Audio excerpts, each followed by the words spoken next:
नमस्कार दोस्तों, मेरा नाम है सोनू और आज का जो वीडियो है इसमें हम प्रिंटर से संबंधित कुछ महत्वपूर्ण प्रश्न करने वाले हैं। तो चलिए शुरू करते हैं दोस्तों, बिना ज़्यादा समय लिए इस वीडियो को।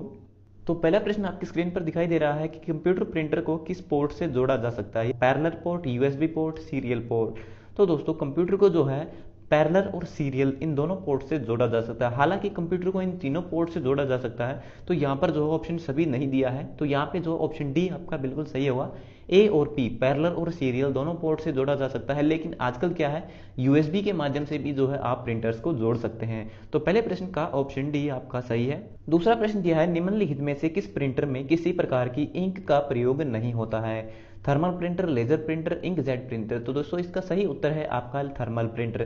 थर्मल प्रिंटर में किसी प्रकार की इंक का प्रयोग नहीं होता है। जो पेपर होता है उसी के ऊपर पहले से ही इंक लगी होती है। थर्मल प्रिंटर में थर्मल यानी कि हीट प्रोड्यूस की जाती है, गर्मी पैदा की जाती है, जिसके कारण जो है उसके अंदर जो है ऑटोमेटिकली जो है चित्र वो है अक्षर बन जाते हैं। थर्मल प्रिंटर का मैं आपको एक उदाहरण दे सकता हूं। जब भी बस में आप सफर करते हैं तो आप कंडक्टर के हाथ में जो छोटा सा डिवाइस देखते हैं जिससे वो टिकट काट कर आपको देता है, उसे हम थर्मल प्रिंटर कहते हैं। लेजर प्रिंटर में दोस्तों क्या है आपकी जो है सूखी यानी कि जो ड्राई पाउडर होता है इस तरह की स्याही का इस्तेमाल किया जाता है।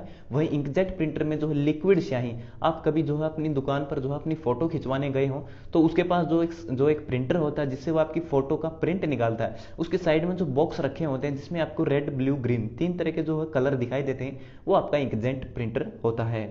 तीसरा प्रश्न दिया है निम्नलिखित में से कौन से प्रिंटर में रिबन का प्रयोग किया जाता है। तो दोस्तों आपका जो डेजी व्हील प्रिंटर है, डॉट मैट्रिक्स प्रिंटर है, इन दोनों में जो है आपके रिबन का प्रयोग किया जाता है। रिबन यानी कि एक ऐसा कपड़े का जो है रिबन होता है, एक कपड़े की एक रील होती है जिसको जो है स्याही में डुबो कर रखा जाता है। स्याही में भिगो के जो है उसको इस तरह से प्रिंटर और कागज के बीच में रख दिया जाता है, जिससे जो स्ट्राइक पिन होती है, ठीक है, जो पिन होती है जो भी हम अक्सर दबाते हैं वही पिन उठ के आती है और उस कागज पर जो है वो लगती है और वो कागज जो है दबाव से जो है कागज पर जो है अपनी छाप छोड़ देता है। जब भी आप कोर्ट में जाएंगे वहां पे जितने भी आपको टाइप राइटर दिखेंगे, टाइपिस्ट दिखेंगे, वो जो है सभी के सभी जो है रिबन वाले प्रिंटर का इस्तेमाल करते हैं। चौथा प्रश्न दिया है निम्नलिखित में से कौन से प्रिंटर में सामान्यतः हथौड़े यानी कि स्ट्राइक पिन का प्रयोग किया जाता है। तो थर्मल प्रिंटर में तो हो नहीं सकता, डॉट मैट्रिक्स प्रिंटर में ऐसा किया जाता है। तो चौथे प्रश्न का ऑप्शन बी आपका बिल्कुल सही है। पांचवा प्रश्न दिया है प्रिंटर की गति निम्नलिखित में से किसमें नहीं मापी जाती है। नहीं मापी जाती है तो पीपीएम में भी मापते हैं, एलपीएम में भी मापते हैं और सीपीएम में भी मापते हैं। तो इसका उत्तर हो गया इनमें से कोई नहीं। तो इसका सही उत्तर है दोस्तों कि इनमें से कोई भी ऐसा नहीं है जिसमें प्रिंटर की गति नहीं मापी जाती है, क्योंकि इन सभी में प्रिंटर की गति मापी जाती है। पीपीएम का मतलब होता है पेज पर मिनट, एलपीएम का मतलब होता है लाइन पर मिनट और सीपीएम का मतलब होता है कैरेक्टर पर मिनट, यानी कि एक मिनट में कितने अक्षर जो है उस प्रिंटर ने प्रिंट किए। छठा प्रश्न दिया है जो प्रिंटर प्रत्येक अक्षर को डॉट के माध्यम से प्रिंट करता है वह कौन सा प्रिंटर है। जब डॉट से ही पता चल रहा है कि डॉट से प्रिंट करता है, यानी कि एक बार में बिंदुओं से जो है वो बिंदु बना बना के अक्षरों को कंप्लीट करना है। आपने कभी देखा हो आपका जो बिजली का बिल होता है उसमें जो है बिंदुओं से जो है अक्षर लिखे जाते हैं, तो वो आपके डॉट मैट्रिक्स प्रिंटर से छपाई करके तैयार किया जाता है। तो इसका जो ऑप्शन बी है वो आपका बिल्कुल सही है, डॉट मैट्रिक्स प्रिंटर। सातवां प्रश्न दिया है प्रिंटर हेड को दाएं से बाएं और बाएं से दाएं ले जाने का काम कौन करता है। प्रिंटर हेड यानी कि जब आप देखते हैं जो प्रिंटर है वो फोटोकॉपी करता है या प्रिंट निकालता है तो उसके अंदर एक डिवाइस होता है जो दोनों तरफ जो है घूमता रहता है और कट कट की आवाज करता है, तो उसी डिवाइस को दोस्तों हम हेड असेंबली कहते हैं। अगर आप किसी कॉम्पिटिटिव एग्जाम की तैयारी कर रहे हैं और आपको अभी तक जो है कंप्यूटर की बेस्ट हिंदी एमसीक्यू ई बुक नहीं मिली है, तो आज की इस वीडियो में हम आपके लिए लेके आए हैं एक ऐसी ई बुक जिसको पढ़ने के बाद आप अपने एग्जाम में आने वाले कंप्यूटर के सभी हिंदी क्वेश्चन को आसानी से सोल्व कर पाओगे। ये ई बुक कवर करती है SSC, railway, bank, DRDO, triple C, ITI copper training officer, data entry operator और अन्य सभी जनरल कॉम्पिटिटिव एग्जाम्स को जहां पर भी कंप्यूटर के हिंदी क्वेश्चन पूछे जाते हैं। इसमें आपको मिलते हैं 2000 प्लस क्वेश्चन जो कि पुराने कॉम्पिटिटिव एग्जाम्स के क्वेश्चन पेपर से लिए गए हैं। इसमें सभी प्रश्नों को टॉपिक वाइज दिया गया है। पूरे इंटरनेट पर किसी भी बुक में आपको एक साथ इतने सारे टॉपिक देखने को नहीं मिलेंगे। इस ई बुक से आप कम समय में अच्छी तैयारी भी कर सकते हो। तो देर किस बात की है, अभी जाइए इस वीडियो के डिस्क्रिप्शन में और पाइए इस ई बुक को बहुत ही अफोर्डेबल प्राइस में।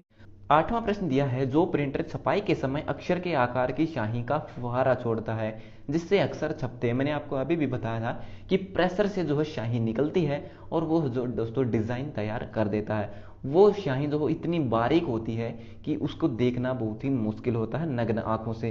तो इसका जो सही उत्तर है वो है आपका इंकजेट प्रिंटर, जिसमें आप दोस्तों अपनी फोटो निकलवाते हैं, उस प्रिंटर को हम इंकजेट प्रिंटर कहते हैं। 9वां प्रश्न दिया है लेजर प्रिंटर किस श्रेणी का प्रिंटर है। तो लेजर प्रिंटर जो है वो एक नॉन इम्पैक्ट प्रिंटर है। नॉन इम्पैक्ट यानी कि कागज और जो स्याही है उन दोनों के बीच जो है डायरेक्ट संबंध नहीं होता है, ठीक है। यानी कि जो प्रिंट डॉट, जो जैसे आपके डॉट मैट्रिक्स प्रिंटर है या फिर आपके जो कोर्ट में जो प्रिंटर है उसमें जो रिबन का इस्तेमाल करते हैं, वो क्या करते हैं, वो डायरेक्ट जो पेज पर जो है वो पिन लगती है, तो वो एक इम्पैक्ट प्रिंटर यानी कि इम्पैक्ट पड़ रहा है, उस पर दबाव पड़ रहा है। लेकिन नॉन इम्पैक्ट में क्या है, कागज पर किसी प्रकार का दबाव नहीं पड़ रहा है, ठीक है। तो 9वें प्रश्न का ऑप्शन बी आपका सही है, लेजर प्रिंटर एक नॉन इम्पैक्ट प्रिंटर है। 10वां प्रश्न दिया है प्रिंटर का प्रयोग किया जाता है। तो प्रिंटर का काम क्या है।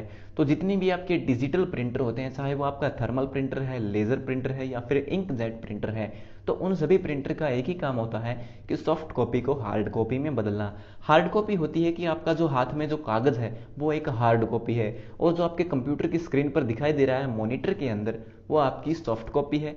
11वां प्रश्न दिया है मॉडर्न प्रिंटर का पितामह किसे कहा जाता है, यानी कि आधुनिक प्रिंटर का पिता किसे कहा जाता है। तो इसका सही उत्तर है जॉन्सबर्ग गुटेनबर्ग, ठीक है। तो आधुनिक कंप्यूटर का पितामह जॉन्सबर्ग गुटेनबर्ग को कहा जाता है। और एलन ट्यूरिंग जो है दोस्तों फादर ऑफ कंप्यूटर साइंस किन्हें कहते हैं, father of computer science, computer science के जो पितामह हैं वो है आपके एलन ट्यूरिंग, ठीक है। 12वां प्रश्न दिया है आजकल दफ्तरों में सामान्यतः इस्तेमाल में किए जाने वाले लेजर प्रिंटर में किस प्रकार के जो है पेपर साइज का इस्तेमाल किया जाता है। जब भी आप दुकान से फोटोकॉपी करवा के लाते हैं तो उस पेपर का साइज क्या होता है। तो उस पेपर का जो साइज होता है वो होता है दोस्तों आपका A4, ठीक है। तो सबसे ज्यादा आज के समय में इस्तेमाल किए जाने वाला जो प्रिंट कागज है वो है A4। लीगल कागज का साइज कैसा होता है, आपका जो वो A4 पेपर है उसके नीचे थोड़ा और उसकी लंबाई अगर हम बढ़ा दें तो वो आपका एक लीगल पेपर बन जाता है। तो लीगल पेपर का इस्तेमाल बहुत ही कम होता है, A4 का अधिक होता है। अगला प्रश्न दिया है प्रिंटर को हिंदी भाषा में क्या कहते हैं, क्योंकि प्रिंटर जो है एक इंग्लिश शब्द है तो उसको हिंदी में भी कुछ मतलब होता है। तो प्रिंटर का हिंदी में मतलब होता है मुद्रक, ठीक है, यानी कि छपाई करने वाला यंत्र, ठीक है। और प्लॉटर होता है दोस्तों आपकी जो नंबर प्लेट होती है बाइक के ऊपर, उसके ऊपर जो नंबर्स लिखे होते हैं, वो जो स्टिकर जिस मशीन में प्रिंट होते हैं, कटते हैं, वो आपके प्लॉटर कहलाते हैं। अगला प्रश्न दिया है थर्मल प्रिंटर में इस्तेमाल होने वाले कागज पर किस केमिकल की परत होती है। तो जो थर्मल प्रिंटर मैंने आपको बताया कि बसों में कंडक्टर्स इस्तेमाल करते हैं, उसमें जो कागज होता है उस पर बिस्फिनॉल केमिकल की परत चढ़ी होती है। बिस्फिनॉल केमिकल की खास बात यह है कि जहां पर भी जो आप हीट प्रोड्यूस करते हैं अपनी माचिस की सीख से, कभी एक्सपेरिमेंट करके आप देख सकते हैं, आपके पास वो टिकट हो तो उसके ऊपर जो थोड़ी सी गर्मी पैदा करके देखिएगा, जहां भी आप गर्मी पैदा करेंगे वो जो स्थान है वो काले रंग में बदल जाएगा, ठीक है। और जो क्लोरीन होता है दोस्तों वो पानी को साफ करने का एक केमिकल होता है, इसे पानी में मिलाया जाता है, जिससे जो पानी में जो पैदा होने वाले जीवाणु हैं वो मर जाते हैं। 15वां और आखिरी प्रश्न दिया है दोस्तों कि दुनिया का पहला मैकेनिकल प्रिंटर किसने बनाया था। तो चार्ल्स बेबेज यानी कि फादर ऑफ कंप्यूटर जिन्हें हम कहते हैं, उन्होंने अपने पहले कैलकुलेटर जो उनका डिफरेंस इंजन था उसका प्रिंट आउट बाहर निकालने के लिए, उसका प्रिंट देखने के लिए, उसका आउटपुट देखने के लिए उन्होंने अपना पहला खुद का एक प्रिंटर बनाया था। तो ये हो गए दोस्तों हमारे 15 प्रश्न कंप्लीट। सो वीडियो देखने के लिए धन्यवाद। कैसा लगा ये वीडियो कमेंट करके हमें जरूर बताइएगा। अगर वीडियो से आपका कुछ फायदा हो तो वीडियो को लाइक कीजिएगा, अगर चैनल पर पहली बार आए हैं तो चैनल को सब्सक्राइब करना बिल्कुल भी मत भूलिएगा। तो मिलते हैं हमारी अगली वीडियो में, तब तक के लिए नमस्कार।